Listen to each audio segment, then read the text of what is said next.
Hey folks, Al Puglisi Trains. I got some good news. I tested negative twice for COVID here. I had to catch Pillsbury, and I thought I'd do a comical video to show you what I've been doing on my quarantine time here down in the layout room. My wife's also feeling better.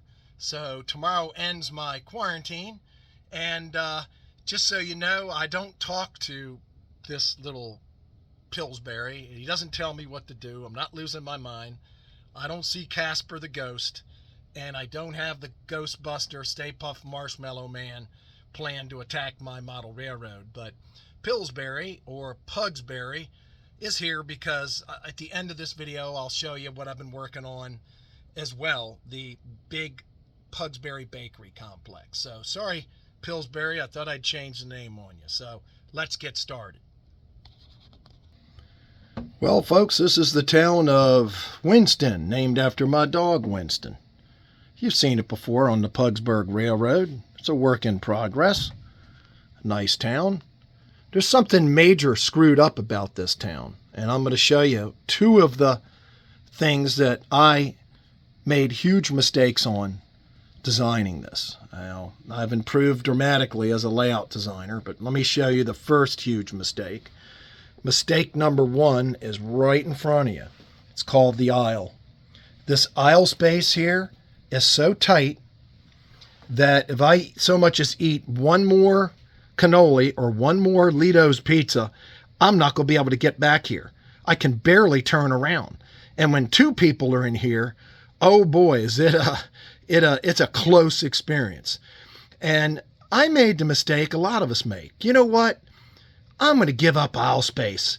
I'll sacrifice aisle space so I can have more width on my model railroad. You know, if I sacrifice 18 inches of aisle space, then I can put in a big sawmill complex. This old building here is just for a footprint. There was going to be a big sawmill complex in here and a big log pond in here. And guess what? I don't need the sawmill complex, and I don't need the big log pond more than being able to walk through here, especially with visitors. I need more aisle space. So what am I going to do? I'm going to take this 2-track main that you see here, and it's going to be moved over right alongside the edge of this scenery. Now, I haven't decided yet whether I'm going to rip out the stone and put in a stone retaining wall or whether I'm going to leave the stone. But the main line that you see here will be moved butt up against this, giving me about another 15 inches of room. We lose the log pond, we lose the sawmill complex, and the second thing it's going to fix is I decided I'm going to make a keyhole turn. I'm going to swing the trains out this way, and then as they go into the tunnel, it'd give me the ability to make a wider radius. But that was the biggest mistake in the world because this corkscrew, this S-curve that I've created, has caused nothing but misery. So what am I going to do? The radius inside this tunnel actually straightens out about 14 inches over. So I can take this tunnel portal and I can move it over another 15 inches, 14 inches to the right. And the main line will come straight out, hug along the rock work there, and then angle into the tunnel where it comes out. So it will be a straight shot. It will not be an S-curve shot, which is a huge mistake on my part. It is going to greatly eliminate all of the problems that I've had in this area. So we'll be killing two birds with one stone. Now, this is the logging line, which is a short line on the Pugsburg Railroad. It's the upper line here that you can see. And it's a 7% grade coming in here. And you can see eventually I'm going to have this fine scale miniatures coal dock scene in here. But there's going to be a timber trestle, and I've talked about it before, that spans this huge chasm here. basically here all the way across. There's going to be about a 4.5-foot timber trestle. Now, was there ever a timber trestle at Cass? No, but it's my railroad and I'm a freelance. I've always wanted a timber trestle. One of the things I'm going to need to do is I'm going to need to raise this scenery up here equal to about this level here. And I'm going to need to raise the scenery down there up higher as well, so that I don't have a 300-foot drop from the bottom of the scenery to the top where the trestle is going to be installed. So when I start doing this work, I won't obviously be running the layout. The layout will be closed, but I'm hoping to blitzkrieg this and get this done within a week or 2 weeks' time. So this is something that has to be done. Now, let's go look at the Pugsbury Bakery in progress. This is the Pugsbury Bakery Complex. This is a building that Howard Zane designed and that I built solo. It's O-scale, and it's still a work in progress. It still needs the fascia trim installed along all of the edges of the roofing. It still needs fascia trim on all of the roofs. It still needs steps going from the bottom up.